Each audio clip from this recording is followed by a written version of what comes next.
सभी को नमः संस्कृताय। उत्तर रामचरितम के तृतीय अंक को हम जहाँ तक पढ़ चुके हैं, आइए उससे आगे प्रारंभ करते हैं। हमने 30 श्लोक तक पढ़ लिए थे, 31वें श्लोक से प्रारंभ करेंगे। उससे पहले राम का कथन है, ठीक है। चलिए प्रारंभ करते हैं। और आपसे निवेदन है कि अगर आपको ये वीडियो अच्छे लगते हों, देखो सबके अपने अपने स्वभाव होता है, अपनी अपनी पसंद होती है, ठीक है। तो उनको लाइक करते चलिए, अपने दोस्तों में शेयर करते चलिए, क्योंकि पता नहीं हमारे जैसे और कितने लोग होंगे। कई बार हम पढ़ते हैं लेकिन हमें समझ में नहीं आता। मैं भी शायद 4-5वीं बार उत्तर रामचरितम पढ़ रहा हूँ, नेट के लिए पढ़ा, एमए में पढ़ा, ठीक है। फिर भी एक अलग ही अनुभूति होती है, ठीक है। तो इसलिए उनको शेयर करते चलिए। मैंने भी बहुत खोजा उत्तर रामचरितम का कोई पूरा पाठ मिल जाए, मुझे भी नहीं मिला। तो उनको शेयर करते चलिए। और अगर आप नए हैं इस चैनल पर तो इसको सब्सक्राइब कर लीजिए, ठीक है। आपको बहुत सारे ऐसे वीडियो मिलेंगे, ठीक है, जो किसी ना किसी ग्रंथ से संबंधित होंगे या कहीं ना कहीं ज़िंदगी में काम आने वाले ही वीडियो होंगे। चलिए हम प्रारंभ करते हैं। तो हमारी बात ये हो रही थी, देखो राम है और वासंती हैं, ठीक है। वासंती क्योंकि पूछ चुकी हैं कि आप इतने दारुण कैसे हो गए हैं, ये सब कैसे हुआ, ठीक है। कुमार लक्ष्मण के बारे में पूछ चुकी हैं। तो अब जो बात आती है, राम की युक्ति है। पहले राम की उक्ति से हम प्रारंभ करते हैं। देखिए क्या दी हुई है राम की उक्ति। राम कहते हैं कष्टम भो कष्टम, ओह बड़ा कष्ट है, ठीक। कष्टम भो कष्टम अर्थात बहुत अधिक कष्ट है, बहुत ज़्यादा कष्ट है। तो राम के कष्ट को हम सभी जानते कि राम का कष्ट क्या है, राम का कष्ट कैसा है, ठीक है। इसमें कोई जानने वाली बात नहीं है। चलिए श्लोक दिया है, श्लोक बोला है, आराम से उसका वाचन करते हैं, पहले गान करते हैं। जैसा भी गान होगा, ठीक है। ना तो मैं लता मंगेशकर हूँ, ना मैं मोहम्मद रफ़ी हूँ, ठीक है, और ना मैं आज का कोई गायक हूँ। जैसे अपने में आनंद आए ऐसे गाते हैं और आराम से जितना अर्थ समझ में आ जाए उतने अर्थ को समझते हैं। कई पूछ रहे थे कि जी सर स्वास्थ्य कैसा है। अभी स्वास्थ्य काफ़ी कुछ ठीक है। और प्रश्नोत्तरी की क्लास जो हम शाम को करते थे उसको प्रारंभ करेंगे। तो मैं पर ये सोच रहा हूँ उसमें जो हमारे ग्रंथ हैं जैसे शुकनास है या दूसरे जो चीज़ें हैं, पहले उनके हम सूक्तियों को कर लेते हैं, एक बार सूक्तियाँ पढ़ लेते हैं। इसके बाद या फिर रोज़ प्रश्नोत्तरी हम करेंगे, ठीक है। तो एक एक ग्रंथ को लेके प्रश्नोत्तरी पहले कर लेते हैं, फिर सबकी सम्मिलित प्रश्नोत्तरी करेंगे, ठीक है। तो चलिए प्रारंभ करते हैं। श्लोक है, दलते हृदयं शोकोद्वेगाद्विधातु न भेद्यते। दलते हृदयं शोकोद्वेगाद्विधातु न भेद्यते। वहते विकलाः कायो मोहं न मुञ्चति चेतनाम्।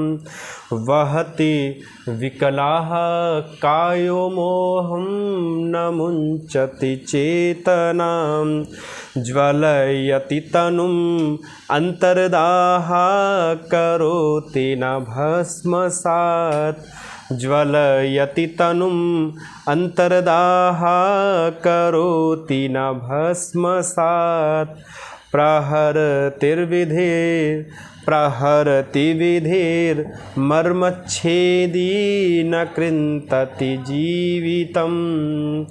प्रहरति विधिर्मर्मच्छेदी न कृन्तति जीवितम्। श्री राम ने कहा, देखो क्या कहा, क्या अद्भुत लाइन कही है, क्योंकि राम के कष्ट से हम सभी परिचित हैं। राम कहते कष्टम भो कष्टम, बड़ा कष्ट है। जिस व्यक्ति ने 14 वर्ष वनवास झेला हो और जिस व्यक्ति ने सीता का वियोग झेला, सोचिए कितना कष्ट उसके ज़िंदगी में रहा होगा। तो श्री राम कहते हैं कष्टम हो कष्टम, और सामान्य से शब्द हैं, आपको अर्थ सामान्य से समझ में आ जाएगा। बोले दलते हृदयम शोकोद्वेगात् विधातु न भिद्यते। दलति दलति हृदयम, दलति हृदयम, हृदयम दलति, ये हृदय मेरा विदीर्ण हो रहा है, ठीक है। श्री राम कहते हैं दलती हृदयम, और हृदयम दलती, ये मेरा जो हृदय है वो दलती है, अर्थात दल विदारणे है, एक धातु दल विदारणे है। मेरा हृदयम दलती, मेरे हृदय को क्या हो रहा है, बोले विदीर्ण हो रहा है। हृदयम दलती, मेरा हृदय विदीर्ण हो रहा है। क्यों हो रहा है विदीर्ण, तो कहते हैं शोकोद्वेगात्, शोकोद्वेगात्, शोकस्य उद्वेगः, शोकोद्वेगः दलति हृदयम शोकोद्वेगात्। बिल्कुल मस्ती से, आपको बिल्कुल आनंद आना चाहिए, और अगर आनंद आए तो सब्सक्राइब करते चलिए, लाइक करते चलिए, शेयर करते चलिए, और कोई इच्छा नहीं है। दलति हृदयम शोकोद्वेगात्, शोक के उद्वेग के कारण से। श्री राम कहते हैं कि शोक का जो उद्वेग है, मेरे अंदर जो शोक है, चाहे प्रिया का शोक हो, प्रिया के त्याग का शोक हो, बोले दलते हृदयम शोकोद्वेगात्, शोकोद्वेगात्, शोक के उद्वेग से हृदयम दलती, मेरे हृदय के दलन के पीछे कारण है प्रिया का शोक, प्रिया का त्याग रूपी शोक। ठीक है, तो श्री राम कहते दलते हृदयम शोकोद्वेगात्, शोकोद्वेगात् पंचमी है, और कारण है हृदय के विदीर्ण होने का, इसलिए हेतु से पंचमी है। दलते हृदयम शोकोद्वेगात्, अब विदीर्ण तो हो रहा है। आप सोचिए कोई चीज़, आप मान लीजिए नारियल है, और नारियल पर आपने उठा के बढ़िया से दबा के हथौड़ा मारा, अब नारियल विदीर्ण तो होगा, लेकिन गुरु नारियल कई टुकड़ों में फट जाएगा। अखरोट तोड़ते हैं, आपने बिल्कुल दोनों हाथों के बीच में रखे दबाया, विदीर्ण तो होगा, विदीर्ण के साथ साथ अखरोट के कई टुकड़े हो जाएंगे। तो श्री राम कहते कि मेरा हृदय शोकोद्वेगात्, शोक के उद्वेग से दलती तो है, विदीर्ण तो हो रहा है, परंतु द्विधा तु न भेद्यते, द्विधा तु न भेद्यते, द्विधा तु न भिद्यते, द्विधा दो भागों में, ना मतलब नहीं, तू मतलब तो, भिद्यते मतलब फट रहा है। ठीक है, बोले द्विधा तु न भिद्यते, अर्थात दो टुकड़ों में, न भिद्यते अर्थात नहीं फट रहा है। विदीर्ण तो हो रहा है, लेकिन विदीर्ण के साथ साथ वो फट नहीं रहा है। गुरु विदीर्ण होके फट जाए तो बहुत बढ़िया बात है। ठीक है, श्री राम कहते हैं मेरा हृदय तो विदीर्ण हो रहा है, द्विधा तु न भिद्यते, परंतु दो टुकड़ों में विभक्त, न भिद्यते नहीं हो रहा है। ठीक है, द्विधा धा प्रत्यय हुआ है द्वि से, दो प्रकार से, न नहीं, द्वाभ्याम प्रकाराभ्याम, दो प्रकार से, न भिद्यते अर्थात विदीर्ण या दो टुकड़ों में नहीं बट रहा है। ठीक है, आराम से पढ़िए, मस्ती से पढ़िए। बोले दलते हृदयम शोकोद्वेगात्, द्विधा तु न भेद्यते, दो प्रकार से नहीं विदीर्ण हो रहा है। अगली पंक्ति 7, पहली पंक्ति का आप अर्थ समझ गए होंगे। दलती मतलब दलित हो रहा है, विदीर्ण हो रहा है, हृदय मतलब हृदय क्यों हो रहा है, बोले शोकोद्वेग के कारण से हो रहा है, परंतु द्विधा तु न भिद्यते, दो टुकड़ों में विभक्त नहीं हो रहा है। ठीक है, क्या चीज़ दो टुकड़ों में विभक्त नहीं हो रही, राम का हृदय नहीं हो रहा। राम का हृदय विदीर्ण क्यों हो रहा है, क्योंकि उन्हें शोक है, शोक के उद्वेग से श्री राम का हृदय टुकड़ों में विभक्त, विदीर्ण तो हो रहा लेकिन टुकड़ों में विभक्त नहीं हो रहा। अगली पंक्ति देखिए, बोले वहति विकलः कायो मोहम न मुंचति जीवितम, न मुंचति चेतनम, वहति विकलः, विकला वहति, विकल का गुरु अर्थ होता है बेचैन, विगतः कलो यस्मा स विकलः, अर्थात जहाँ से कलाएँ चली गई, जहाँ से चातुर्य चला गया उसे कहते हैं विकल अर्थात बेचैन। बोले विकला वहति, विकला वहति, विकलः अर्थात बेचैन, वहति मतलब ढो रहा है, वह धातु का वर्तमान काल का रूप बनेगा वहति। ठीक है, वहन कर रहा है, ढो रहा है। बोले विकला वहति, विकल बेचैन ढो रहा है। अब कौन बेचैन है, तो अगली पंक्ति इसी में देखिए आगे, बोले वहति विकलः कायो मोहम, अब आपको पूरा उत्तर मिल जाएगा। बोले कायो मोहम, कायः विकलः मोहम वहति, विकला मतलब बेचैन, काया मतलब शरीर, मोहम मतलब मोह को, वहति मतलब ढो रहा है।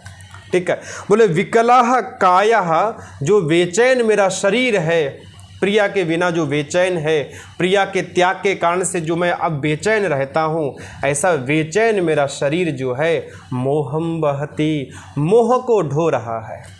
तो श्री राम कहते हैं बहती विकला कायो मोहम, बहती विकला, विकला काया मोहम बहती। ये जो विकल काया है, बेचैन काया है गुरु, मोहम बहती, इस मोह को बहन तो कर रही है, मोह को ढो तो रही है, लेकिन मोह के ढोने के साथ साथ बोले न मुंचती जी चेतनाम, मोह तो है।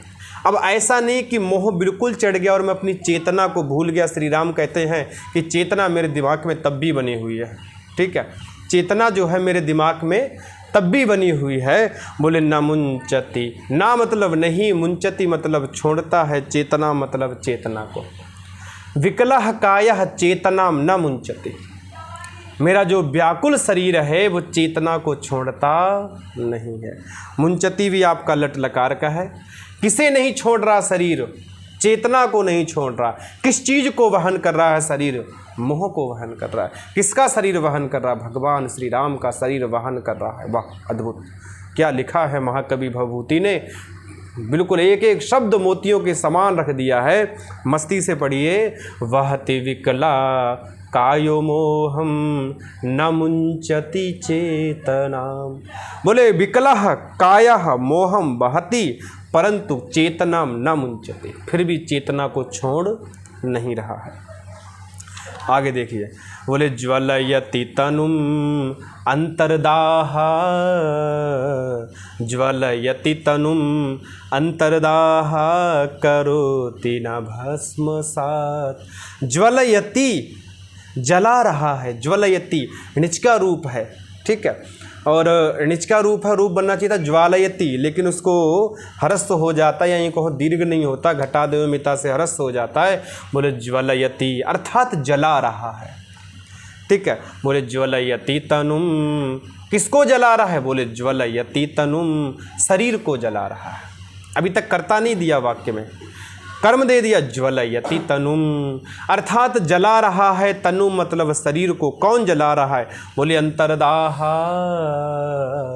अंतरदाह गुरु, अंतर मतलब अंदर, दाह मतलब संताप, हृदय में प्रिया को छोड़ने का जो संताप है, बोले अंतरदाह, ये संताप, ये संताप श्री राम कहते हैं अंतरदाह, अंदर का जो दाह है, तनुम ज्वलयति, मेरे शरीर को जला रहा है।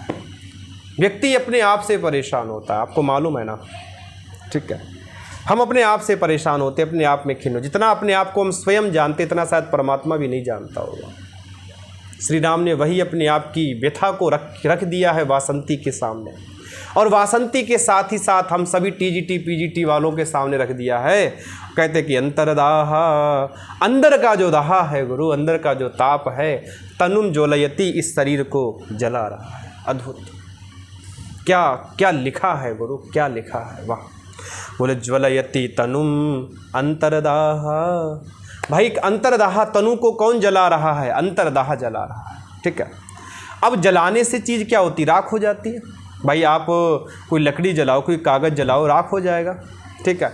तो श्री राम कहते हैं कि जला तो रहा है गुरु, परंतु न करोति भस्मसात, ना मतलब नहीं, करोति मतलब कर रहा है, भस्मसात मतलब भस्म, परंतु जला रहा है लेकिन भस्म नहीं बना रहा है, भस्मसात नहीं कर रहा है। अंतरदाह, जो अंतरदाह है, जला तो रहा है, न करोति भस्मसात अर्थात भस्मसात नहीं कर रहा है। ठीक, करोति आपको पता ही है, भस्मसात में सात प्रत्यय हो गया, ठीक है। कारक स्नेह संपूर्णार्थ में, संपूर्णता अर्थ में साती प्रत्यय होता है, तो भस्मसात, न करोति भस्मसात अर्थात भस्मसात नहीं कर रहा है। और अंतिम पंक्ति दी है, प्रहरति विधिर मर्मच्छेदी न कृंतति जीवितम। प्रहरति विधि, प्रहरति प्रकर्षेण हरति अर्थात प्रहरति विधि, विधि प्रहरति, विधि प्रहार तो कर रही है, ठीक है। प्रहरति विधि मर्मच्छेदी, प्रहरति विधिर मर्मच्छेदी। मर्मच्छेदी अर्थात मर्म का मर्म छेदन करने वाली विधि प्रहरति, आह क्या अद्भुत है, प्रहार तो कर रही है, मर्म को छेदन करने वाली विधि प्रहार तो कर रही है। न कृंतति जीवितम, परंतु जीवितम जीवन को न कृंतति नष्ट नहीं कर रही है। एक आप प्रहार करते रहो किसी के मर्म पर और एक आप किसी को हमेशा के लिए ख़त्म कर दो, तो दोनों बहुत बड़ा अंतर है, ठीक है। वो ज़िंदगी भर कष्ट लेगा जिससे प्रहार हो रहा है, और अगर वो ख़त्म हो गया हमेशा के लिए तो एक बार ही उसको दर्द होगा। तो श्री राम कहते हैं कि प्रहरति विधिर मर्मच्छेदी, मर्मच्छेदी विधि प्रहरति। वाह, बोले मर्मच्छेदी, मर्म का छेदन करने वाली विधि प्रहार तो कर रही है। न कृंतति जीवितम, परंतु जीवन को ख़त्म नहीं कर रही। आह क्या करुण है, क्या शोक है राम का। अंतिम को राम को ये कहना पड़ा, न कृंतति जीवितम, मेरे जीवन को वासंती ये विधि खत्म नहीं कर रही है, प्रहार तो कर रही है मेरे अंदर, ठीक है। तो मर्मच्छेदी का है, क्या है, विधि है। विधि क्या कर रही है, प्रहार कर रही है। कौन जीवन को ख़त्म नहीं कर रहा है, तो ये विधि जीवन को ख़त्म नहीं कर रही। कृंतति का अर्थ है नष्ट कर देना, ठीक है। कौन भस्मसात नहीं कर रहा है, अंतर्दाह भस्मसात नहीं कर रहा है। अंतर्दाह किसे जला रहा है, शरीर को जला रहा है, ठीक है। इस प्रकार से प्रश्न बनेंगे, ठीक है। हरिणी वृत्त है, इसमें विशेषोक्ति अलंकार है। चलिए आगे देखते हैं। श्री राम कहते हैं, हे भगवंताः पौर जानपदाः, हे भगवंताः पौर जानपदाः, अर्थात हे नागरिक, हे नागरिकों, और नागरिकों के लिए क्या शब्द आया, भगवंता। बोले हे भगवंताः, हे भगवान नागरिकों, क्योंकि तुम्हारा ही सब करा धरा है, तुम ही आज ब्रह्मा हो इस विधि के, तुम्ही ने ये सब कराया, तो इसीलिए श्री राम ने कहा हे भगवंता पौर जानपदा, ठीक है। हे भगवान, मेरे जनपद में निवास करने वाले भगवानों, ये तुमने ही कराया है। और एक बड़ा अच्छा श्लोक बोलते हैं, हरिणी वृत्त में है, देखिए। बोले न किल भवताम देव्या स्थानम गृहे भीमतम ततस् त्रीणमेव वने शून्ये त्यक्ता न चाप्यनुशोचिता चिरपरिचितास् ते भावास्तथा द्रवयन्ति मां मिदमशरणै हृद्यस्माभिः प्रसीद प्ररुद्यते, मिदमशरणै हृद्यस्माभिः प्रसीदत रुद्यते, प्रसीदत रुद्यते।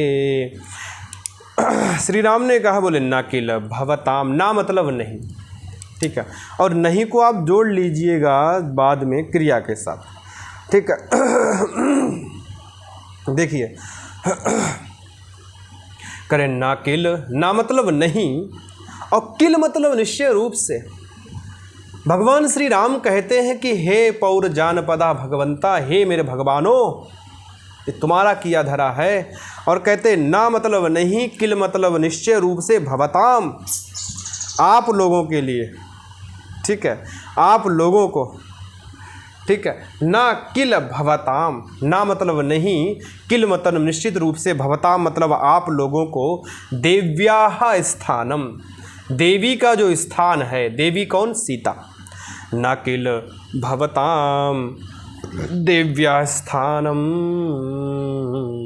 ना मतलब नहीं, किल मतलब निश्चय रूप से, देव्या मतलब देव, भवता मतलब आप लोगों को, देव्या मतलब देवी सीता का, स्थानम मतलब स्थान, ठीक है। तो ना किल भवताम देव्या स्थानम, बिल्कुल फीलिंग आ रही है पंचवटी की। हमारा मुनमुन चिल्ला रहा है, ए मुनमुन, मुनमुन, ए आजा आजा आजा आजा, अरे वाह क्या बात है, आजा आजा आजा आजा आजा आजा आजा आजा, चढ़ जा चढ़ जा, चलिए। कहते ना किल भवताम देव्या स्थानम गृहे अभिमतम ततः। ना मतलब नहीं, किल ना मतलब नहीं, किल मतलब निश्चित रूप से, ना इधर आ जा आ जा शैतान बच्चे आ जा, चलो यहीं बैठ जा। ना मतलब नहीं, किल मतलब निश्चय रूप से, भवताम मतलब आप लोगों को, देव्या स्थानम अर्थात देवी का जो स्थान है, गृहे मतलब घर में, अभिमतम, अभिमत मतलब युक्त या अभिष्ट, ना नहीं था। ठीक, अब ना को यहाँ रख लीजिए। बोले निश्चित रूप से भवताम देव्या स्थानम गृहे अभिमतम ना, आप लोगों को, भवताम आप लोगों को देवी का स्थान घर में अभिष्ट नहीं था। आप नहीं चाहते थे कि सीता देवी हमारे साथ घर में रहे। ठीक है, कौन नहीं चाहता भाई, जनपद के लोग ही तो नहीं चाहते थे, श्री राम की तो इच्छा थी ना। तो इसलिए कहा हे भगवंता, हे भगवानो, बोले ना किल भवताम देव्या स्थानम गृहे अभिमतम ततः। गृहे मतलब घर में, अभिमतम मतलब इष्ट, ना मतलब नहीं, नहीं था। तो क्या हुआ फिर भाई, आप लोगों को इष्ट नहीं था, और मैंने पहले ही कहा था कि प्रजा का अनुरंजन करना ही मेरे जीवन का मुख्य उद्देश्य है। तो श्री राम कहते हैं ततः, इसके बाद मैंने क्या किया। आप भी जानते क्या किया होगा, अब श्री राम की वाणी में सुनिए क्या किया। बोले ततः तृणम इव, बोले तृणम इव शून्य, तृणम इव वने शून्य त्यक्ता, तृणम इव वने शून्य त्यक्ता, तृणम इव वने। ठीक है, तृणम इव, तृण के समान, ततः मतलब भगवान प्रभु श्री राम कहते ततः, इसके बाद। ठीक है, ये देखो भगवान श्री राम की कथा सुनने वाली, ठीक है, भगवान श्री राम की कथा सुन रही है। बोले ततः, इसके बाद, तृणम इव, तिनके के समान, वने शून्य, शून्य वने, बोले शून्य वन में, त्यक्ता मैंने छोड़ दिया। आप लोगों को अच्छा नहीं लगा कि सीता देवी हमारे घर में रहें, आपको ये पसंद नहीं आया।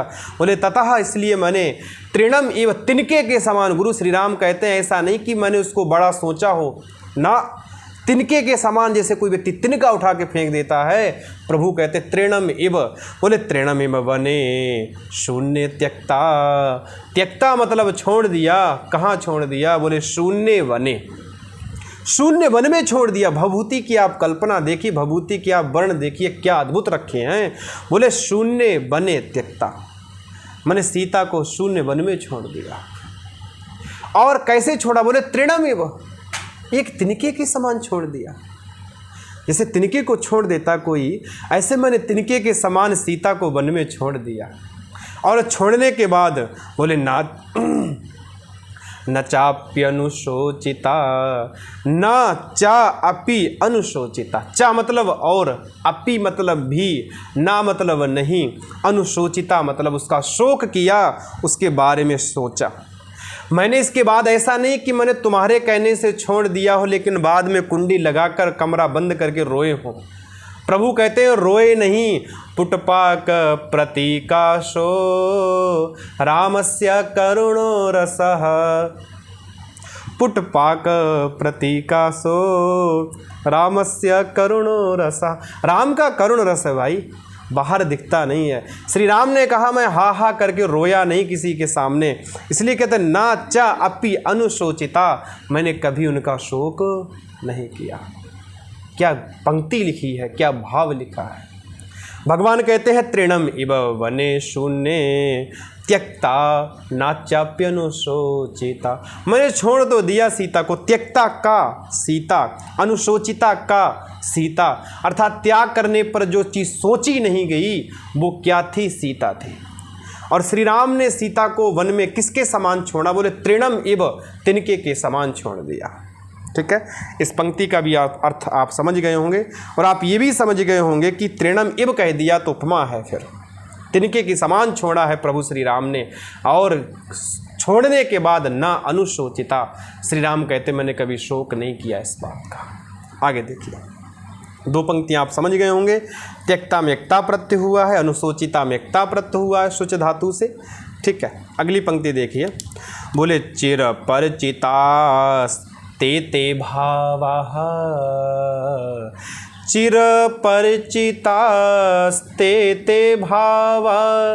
चिर परिचिताः, चिर मतलब लंबे समय से, और परिचिता मतलब परिचित, चिरकाल से परिचित। ठीक है, चिरकाल से परिचित। ते भावः, ते मतलब वे, और दो बार ते दिया है विपसार्थ में, बे भाव। ते भावः चिर परिचिताः, भावा का विशेषण है चिर परिचिताः। बोले ते भावा, ते चिर परिचिता भावा, वे चिर परिचित लंबे समय से जो भाव हैं, जो मनोभाव हैं। बोले तथा द्रवयन्ती माम, तथा मतलब उसी प्रकार से, द्रवयन्ती अर्थात गला दे रहे हैं, माम मतलब मुझको। बोले तथा मतलब उसी प्रकार से मुझे गलाए जा रहे हैं। आज भी वो चिर परिचित भाव, सीता के संबंध वाले भाव मुझे आज उसी प्रकार से गला रहे हैं। ठीक है, आगे देखिए, द्रवयंती अर्थात द्रवित कर रहे हैं, गला रहे हैं। किसे गला रहे हैं? माम मतलब मुझे। चिर परिचिता ते भावा माम द्रवयंती। आगे देखिए, माम मतलब मुझे। बोले इदम आशरणै अरद्यस्माभि प्रसीदत रुद्यते। इदम अशरणैहि अद्य अस्माभि। इदम मतलब यह, अशरणैहि अर्थात जिसकी शरण नहीं हो, भगवान प्रभु राम की शरण नहीं है प्रभु, तो अशरणैहि, इसलिए भगवान ने कहा अशरणैहि अस्माभि अद्य इदम। अशरणै अर्थात असहाय, अस्माभि मतलब मेरे द्वारा, हमारे द्वारा। ठीक है, हमारे द्वारा कहने का भाव ऐसा नहीं कि मैं अकेला यहाँ पर विलाप कर रहा हूँ, सीता भी जरूर रोई होगी, सीता को वो कष्ट हुआ होगा, इसलिए अस्माभि हमारे द्वारा। और हम दोनों कैसे हैं? अशरणैहि अस्माभि अर्थात असह्य हैं, असह्य अस्माभि अद्य इदम। अद्य मतलब आज, इदम मतलब यह है, रुद्यते रोया जा रहा है। अस्माभि अद्य रुद्यते, हम आज रो रहे हैं। ठीक है, और हम रो रहे हैं। और हे पौरव जानपदः भगवन्तः, हे मेरे भगवान, तुम भी तो यही चाहते थे कि प्रभु श्री राम रोए, तुम भी तो यही चाहते थे कि सीता जो है कभी भी घर में ना रहे, तो तुम्हारी सारी इच्छाएं पूरी हो गई। और जिसकी इच्छाएं पूरी हो जाती वो व्यक्ति खुश हो जाता है। इसलिए भगवान ने कहा है, बोले प्रसीदत, खुश हो जाओ, प्रसन्न हो जाओ, डीजे लगाओ, नाचो गाओ, कुछ भी करो, लेकिन प्रसन्न हो जाओ। तुम्हारी प्रसन्नता के लिए मैंने प्रिय सीता को तृण के समान जंगल में छोड़ दिया, और जंगल में छोड़ने के बाद कभी शोक नहीं मनाया। ठीक है, इसलिए कहा, बोले इदम अशरणै रद्यस्माभि, अशरणैहि अस्माभि अद्य इदम रुद्यते। हमारे द्वारा जी रोया जा रहा है, इसलिए प्रसीदत, तुम लोग खुश हो जाओ। ठीक है, प्रसीदत लोट लकार मध्यम पुरुष बहुवचन का रूप है, आप खुश हो जाएं। और ये बात कौन कहता है? भगवान श्री राम कहते हैं कि आप खुश हो जाइए। ठीक, बहुत सुंदर श्लोक है, हरिणी में है, उपमा है, विशेषोक्ति अलंकार में है। ठीक है, चलिए अब आगे देखते हैं। तो इसको आप, इसमें कुछ ऐसा नहीं है। चिर परिचिताः स्ते द्रवयंती आपका लट लकार बहुवचन का है, निजंत का रूप है। अनुशोचिता का, ठीक है, न अनुशोचिता का सीता, शून्य वने त्यक्ता का सीता, और शून्य वने त्यक्ता कथम इव, कैसे छोड़ी गई? तृणम इव, तिनके के समान छोड़ दी गई। ठीक है, और भावाः कम द्रवयंती, भावाः माम द्रवयंती, श्री राम के पक्ष में माम होगा। ठीक है, और कीदृशा भावाः, तो चिर परिचिता भावाः रामः कथयन्ति यत्र चिर परिचिता भावा माम द्रवयन्ति, अर्थात चिर परिचित जो भाव है मुझे द्रवित कर रहे हैं। बोले इदम आशरणैहि अस्माभि, आशरणैहि इति विशेषणम कस्य पदस्य, तो इति विशेषणम अस्माभि पदस्य आशरणैहि इति पदम इति विशेषणम विद्यते। इसलिए प्रसीदता रुद्यते इत्यत्र कः प्रत्यय, रुद्यते इत्यत्र आत्मनेपद ता प्रत्यय और विकर्ण प्रत्यय यज्ञ विद्यते, ठीक है, रुद्यते अर्थात रोया जा रहा है। तो ऐसे ही करके प्रश्न आएगा। संस्कृत मैंने इसलिए बोला क्योंकि सारे प्रश्न संस्कृत में ही रहेंगे। आ जा मुनमुन, कहाँ जा रही है? चलिए आगे देखते हैं। वासंती कह रही है, बोले स्वगतम, मन में सोच रही है, ठीक है। वासंती जो है वो मन में सोच रही है, और मन में सोचने के बाद वासंती ने मन में सोचा। स्वगतम का प्रयोग जब होता है, जब कोई बात प्रकाशित नहीं की जाए, अपने मन में सोच ली जाए, तो वासंती कह रही, बोले अति गंभीरम आपूर्णम मन्यु भारस्य। मन्यु भारस्य, ये जो शोक का, मन्यु यहाँ पर शोक के लिए आया है, ठीक है। शोक और क्रोध दोनों मिला हुआ भाग जो है उसको मन्यु कहा जाता है। बोले मन्यु भारस्य, ये जो शोक का भार है, ठीक है, शोक का जो भार है, बोले अति गंभीरम अपूर्णम, अर्थात पूर्णता, शोक के भार की जो अपूर्णम है, जो पूर्णता है, अति गंभीरम, अत्यंत गंभीर है। भाई शोक भरा हुआ है श्री राम के अंदर, बोले शोक के भार की जो पूर्णता है वो अत्यंत गंभीर है, क्योंकि श्री राम ने इन 2 श्लोकों में सब कुछ कह दिया कि मैंने सीता का परित्याग क्यों किया, सारी बात कह दी। इसलिए कहते हैं कि अति गंभीरम अपूर्णम मन्यु भारस्य, अर्थात शोक के भार की पूर्णता अत्यंत गंभीर है, ठीक है। अब प्रकाशम, प्रकाश में, अब क्योंकि अब उन्हें श्री राम को बताना है तो प्रकाश में कहती हैं देव अतिक्रांते धैर्यम अवलंब्यताम, ठीक है। अतिक्रांते धैर्यम अविलंब्यताम, जो चीज़ अतिक्रांत हो गई है, जो विषय अतिक्रांत हो गए, सीता का परित्याग हुआ, पौरव जनों के कहने से हुआ, या जो जो विषय अतिक्रांत हो गए उसमें धैर्यम अवलंब्यताम, उसमें धैर्य धारण कीजिए, आप धैर्य रखिए, ठीक है। अब जो हो गया सो हो गया, कहते, तो वासंती कहती, बोले धैर्यम अवलंब्यताम, उसमें धैर्य रखिए। अब जब धैर्य की बात आई तो श्री राम जैसा धैर्य किस में रहा होगा। आज 12 वर्ष हो चुके हैं और फिर भी आज धैर्य रखे हुए हैं, तो कितना धैर्य होगा भगवान के पास। तो राम कहते, बोले किम उच्यते धैर्यमिति, किम, क्या उच्यते कह रही हो धैर्यमिति, कि मैं धैर्य रखूं, ये आप कह रही हैं मुझे, आप मुझे बताएंगी मैं धैर्य रखूं। अरे मेरे जैसा धैर्यशील व्यक्ति तो आप दूसरा ला के दिखा दो, तब मैं इस बात को, तब मुझे इस बात को कहना कि मैं धैर्य रखूं। मैंने आज तक धैर्य रखा, आज 12वां वर्ष लग गया है सीता परित्याग का, और मैं आज भी अपने आप को धैर्य रखा हुआ हूं, और कितना धैर्य की अपेक्षाएं रखती हैं आप मुझसे। तो सीता ने जब कहा, वासंती ने जब कहा अतिक्रांते धैर्यम अवलंब्यताम, अतिक्रांत विषय में धैर्य रखिए, तो प्रभु श्री राम कहते कि मुच्यते धैर्यमिति, क्या कह रही हैं आप कि मैं धैर्य रखूं। तो एक श्लोक बोलते हैं, क्या श्लोक कहा है देखिए, दैव्यः शून्यस्य जगतो द्वादशः परिवत्सरः, दैव्यः शून्यस्य जगतो द्वादशः परिवत्सरः, प्रणष्टमिव नामापि न च रामो न जीवते। बोले प्रणष्टमिव नामापि न च रामो न जीवते। बोले देव्या शून्यस्य जगतः, पंक्ति बड़ी सुंदर है, बड़ी सरल है, आपको बताने की आवश्यकता नहीं पड़ेगी, थोड़ी बताना पड़ेगा। दैव्या शून्यस्य, शून्य का अर्थ क्या होता है, शून्य, विहीन, ठीक है, जगता मतलब जगत। तो देव्यः शून्यस्य जगतः द्वादशः परिवत्सरः, भाई द्वादश का अर्थ क्या होता है, 12वां, परिवत्सरः मतलब संवत्सरः, वर्ष। तो श्री राम कहते, बोले दिव्यः शून्यस्य जगतः, दिव्यः अर्थात देवी से, सीता देवी से, शून्यस्य शून्य, ठीक है, सीता देवी से शून्य, जगतः ये जो जगत है, ये जो संसार है, ठीक है, तो सीता देवी से शून्य संसार का।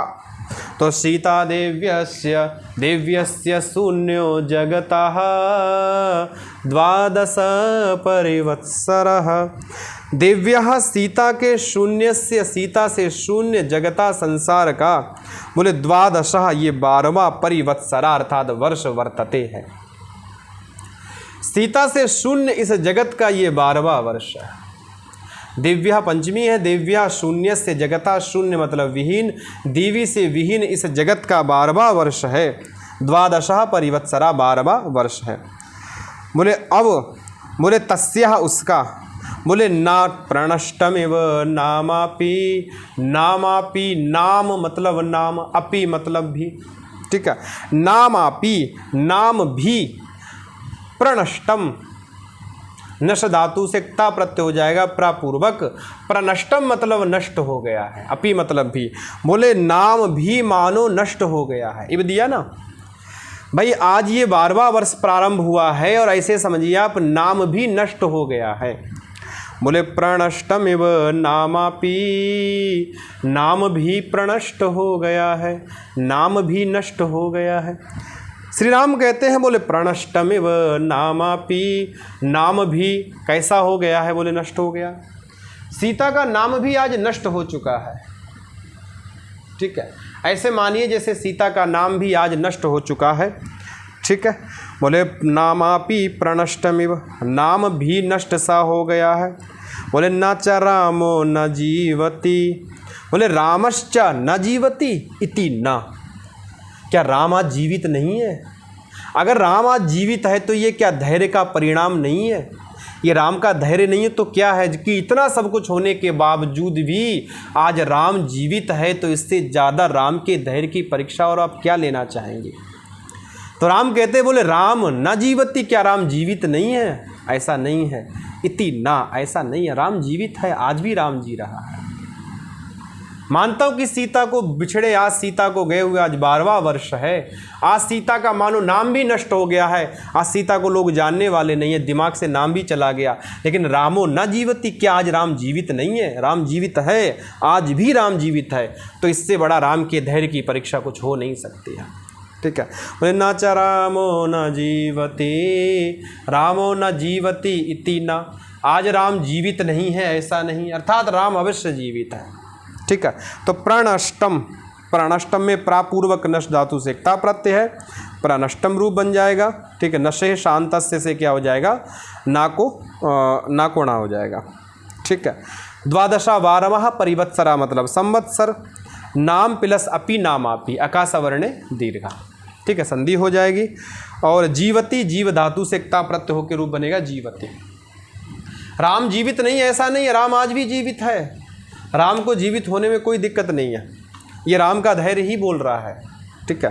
तो यहाँ पर अनुष्टुप छंद है, उत्प्रेक्षा अलंकार है, क्रिया उत्प्रेक्षा है, ठीक है। तो सीता, क्योंकि सीता भी सुन रही है इस बात को, सीता ने कहा बोले अपहरामि च मोहिता इव एतैहि आर्यपुत्रस्य प्रियवचनैहि। बोले आर्यपुत्रस्य, आर्यपुत्र कौन है? भगवान राम। तो आर्यपुत्रस्य अर्थात आर्यपुत्र के, ठीक है, आर्यपुत्रस्य अर्थात आर्यपुत्र के प्रियवचनैहि, इन प्रियवचनों के द्वारा, और एतहि, एतहि मतलब इन, प्रियवचनी मतलब प्रिय वचनों से। बोले आर्यपुत्रस्य, आर्यपुत्र के, एतैहि इन प्रिय वचनैहि, इन प्रिय वचनों से, ठीक है, आर्यपुत्र के इन प्रिय वचनों से। बोले मोहिता इव अपहरामि, मोहिता इव, मोहित सी होती हुई, अपहरामि मैं मानो समय व्यतीत कर रही हूँ। भगवान आर्यपुत्र की ये जो प्रिय वचन है ये मुझे मोहित कर रहे हैं, और इनसे मोहित होकर मुझे समय का ज्ञान नहीं हो रहा कि समय कितना हो गया, क्या समय हो गया। तो अपहरामि च अर्थात व्यतीत कर रही हूँ, मोहिता इव मोहित होती हुई सी, मैं मोहित होती हुई सी व्यतीत कर रही हूँ। क्या? एतहि प्रिय वचन ही आर्यपुत्रस्य, आर्यपुत्रस्य, आर्यपुत्र के एतहि इन प्रिय वचनों के द्वारा मैं अपने आप को मोहिता के समान मान रही हूँ और मैं समय व्यतीत कर रही हूँ। अपहरामि अपपूर्वक हर धातु का, हृ धातु का अपहरामि, एतहि तृतीया का है, आर्यपुत्र से षष्ठी का है, मोहिता इव, ठीक है, मोहित के समान, प्रिय वचन ही, ठीक है, इन प्रिय वचनों से क्या कर रही हूँ मैं? बोले मोहित हो रही हूँ, और मोहित होती हुई मैं समय को व्यतीत कर रही हूँ। तो तमसा कह रही है, बोले एवं एव वत्से, हे वत्से ऐसा ही है, ठीक है, एवं एव वत्से, हे वत्से ये ऐसा ही है। नैतः प्रियतमः वाचः स्नेहार्द्रश्लोकदारुणः एतास्ता मधुनो धारः श्चोत्नन्ति सविशास्त्वयि नैतः प्रियतमः वाचः स्नेहार्द्रः शोकदारुणः एतास्ता मधुनो धारा श्चोतन्ते सविशास्त्वयि। बोले न एताः प्रियतमा वाचः। आप अर्थ समझ गए होंगे, कुछ नहीं शब्दों में, बहुत सिंपल शब्द हैं, सामान्य से शब्द हैं, ठीक है, बिल्कुल सामान्य सा अर्थ है इनका, ठीक है। तो वासंती कह रही, बोले नैताः प्रियतमा वाचः, ना मतलब नहीं, एताः ये है, प्रियतमाः प्रियतम की, वाचः मतलब वाणी, न एताः प्रियतमा वाच, बोले ये वचन अत्यंत प्रियतमः, ठीक है, ना को बाद में रख लेंगे। बोले एताः वाचः प्रियतमा, ये जो वाणी है ये कैसी है, बोले प्रियतमा, ठीक है।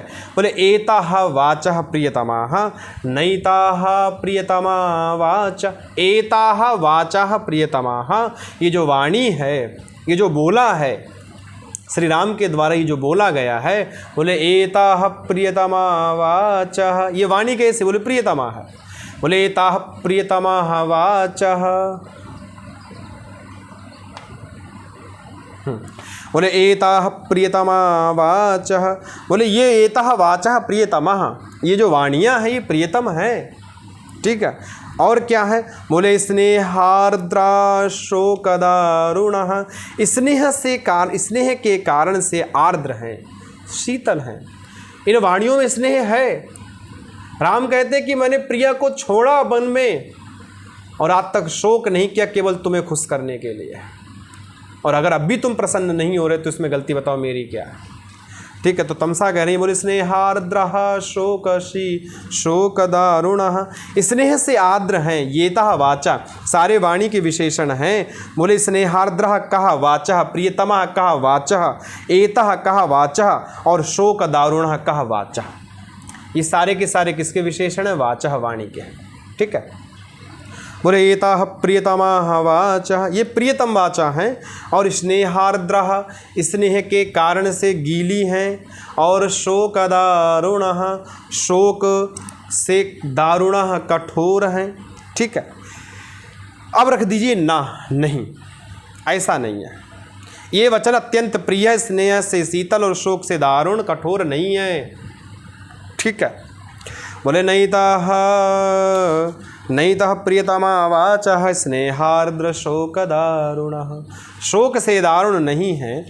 फिर कहते हैं एताता मधुनो धारा, एता मतलब ये, ता मतलब वे, मधुना मतलब मधु की, धारा मतलब धाराएं हैं। तमसा कह रही है, बोले मधुना एता ता धारा, ठीक है, ये मधु की वो धाराएं हैं, ये शहद की वो धाराएं हैं, ये शहद है तुम्हारे लिए, ठीक है। तो एताः ता मधुनो धारः, मधुना षष्ठी का रूप है, मधुना मधु की, एताः मतलब ये, ता मतलब यही, धारा मतलब धाराएं हैं, ये मधु की, ये शहद की वही धाराएं हैं, ठीक है।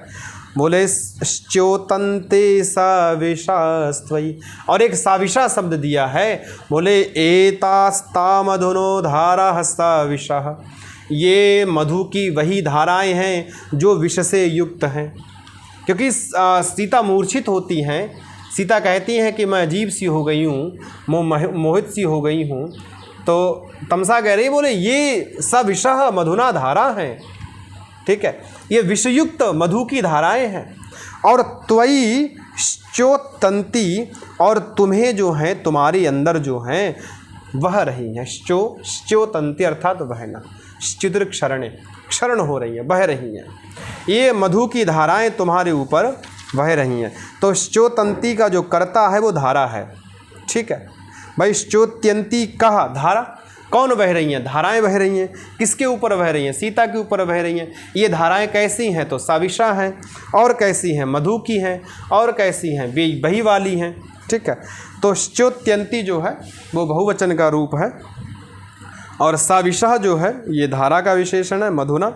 प्रियतमा वाचा का विशेषण है, एता वाचा का विशेषण है, इसने आर्द्रहा वाचा का विशेषण है, शोक दारुणा वाचा का विशेषण है। ठीक है, तो ये अनुष्टुप छंद में है और अपहुनति अलंकार में है।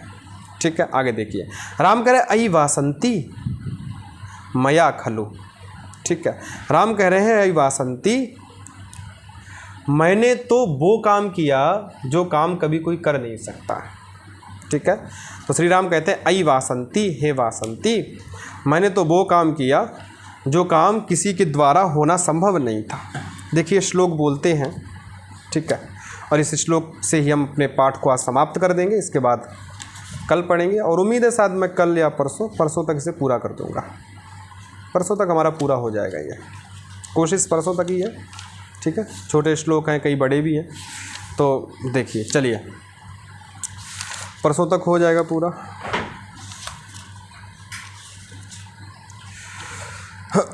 श्री राम ने कहा अयि वासंती, हे वासंती मया खलु, अरे मैंने तो वो काम किया जो किसी ने नहीं किया है। क्या क्या काम किया है? तो कहते यथा तेरश्चीन, यथा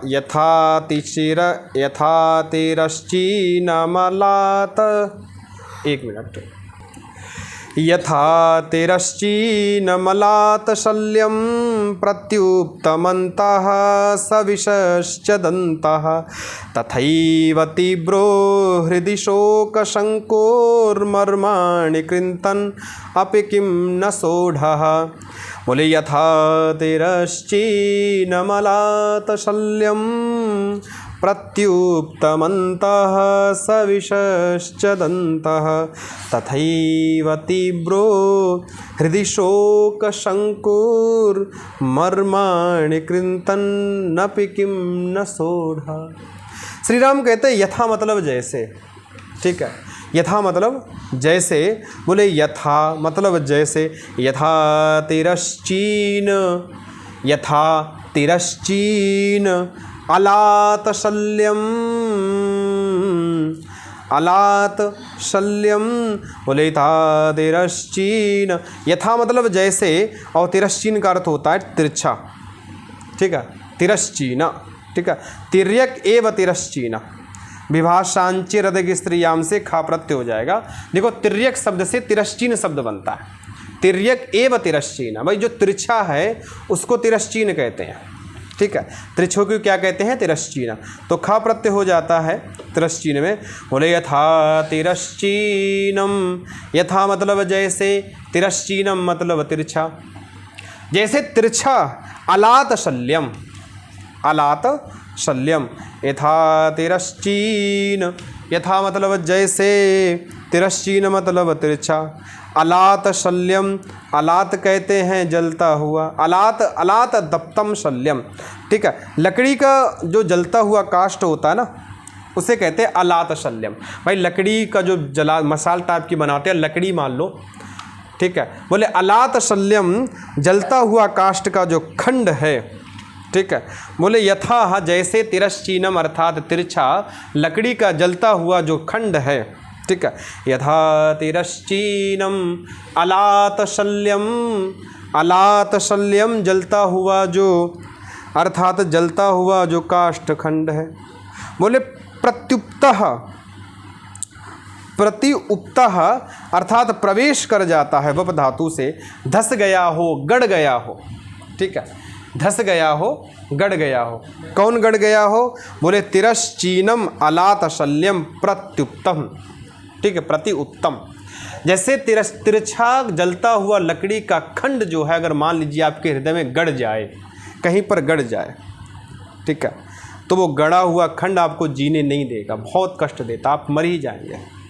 बोले था तिरश्चीनमलात शल्यम प्रत्युप्तम, अर्थात वो गड़ गया है। कहाँ गड़ गया? बोले अंतः, हृदय में।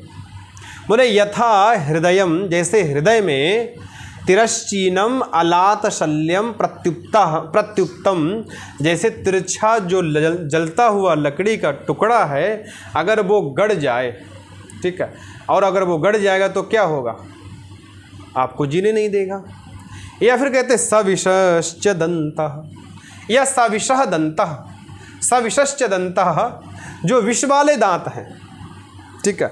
सविशश्च दंताः अर्थात विषैले दांत या फिर विषैले दांत अगर आपके हृदय में गड़ जाएं तो फिर वो आपको जीवित नहीं छोड़ेंगे, ठीक है। तो सविशश्च दंतः या तो विष वाले दांत या अलात शल्यम या फिर जलता हुआ टुकड़ा जो कि तिरश्चीनम है, बोले ऐसा टुकड़ा लकड़ी का जलता हुआ या सविशश्च दंता या विष वाले दांत अगर प्रत्युत्तम अंतः, अगर अंतः मतलब अंदर, प्रत्युत्तम मतलब गड़ जाते हैं तो गुरु आप जी नहीं सकते, ना सोढ़ा सहन नहीं कर सकते, ठीक है। तो श्री राम कहते हैं ये वही शल्य हमारे हृदय में गड़ा लेकिन मैं फिर भी जी रहा, ठीक है। तो अगली पंक्ति देखिए, बोले तथैव तीव्रो हृदि शोक संकोर, तथा एव उसी प्रकार से जैसे वहाँ जलता हुआ जो लकड़ी का तिरश्चीन टुकड़ा है हृदय में गड़ जाता है और जैसे वो सविशश्च दंता हैं हृदय में गड़ जाते हैं फिर वो जीने नहीं देते, बोले तथैव उसी प्रकार से। क्या तथैव? तीव्रः, तीव्र मतलब दुस्सह, ठीक है। हृदय मतलब हृदय में, शोक शंकु, तीव्रः शोक शंकु हृदय, तीव्र मतलब तीव्र, शोक शंकु मतलब शोक रूपी जो कील है, हृदय मतलब हृदय में, ठीक है। बोले हृदय मतलब हृदय में है, बोले मर्माणि कृंतन, हृदय में मर्माणि मर्म स्थलों को कृंतन छेदती हुई, ठीक है।